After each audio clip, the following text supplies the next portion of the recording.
Mga kababayan, bahagya ng bumubuti ang lagay ng panahon sa malaking bahagi ng bansa. Hindi lang dahil wala na ang bagyong Igme, kundi dahil humihina na rin ang habagat. Pero ibig sabihin ba nito ay malapit na ring umiral ang mas malamig na hanging amihan? Alamin natin yan kay Pag-asa Weather Specialist Veronica Torres.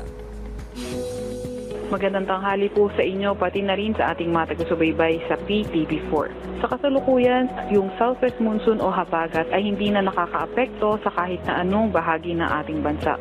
However, itong easterlies naman na ngayon yung nakakaapekto sa may silangang bahagi ng Visayas at Mindanao. Yung ating hanging amihan usually nag-start around November o hindi kaya October. So around October, doon posible mag-transition from southwest monsoon to habagat or southwest monsoon to amihan.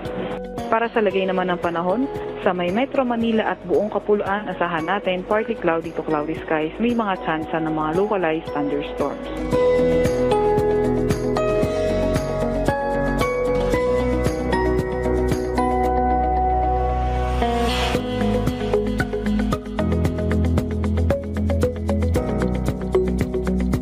Wala naman tayong nakataas na gale warning sa kahit na anong baybayin ng ating bansa at walang namomonitor na low pressure area or bagyo sa loob na ating Philippine Area of Responsibility. So, ngayong at least for the next few days or 2 to 3 days, wala naman tayong namomonitor or wala tayong nakikitang mabubuong bagyo sa loob ng Philippine Area of Responsibility.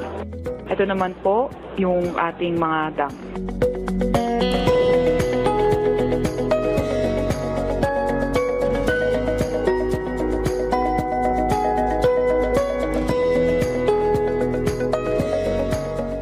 At yan po muna ang latest mula sa Weather Forecasting Center ng Pag-asa, Veronica C. Torres. Maraming salamat Pag-asa Weather Specialist Veronica Torres at paalala muli sa ating mga kababayan para maging ligtas sa lahat ng pagkakataon mula sa epekto ng pabago-bagong panahon o galing tumutok dito lang sa PTV Info Weather.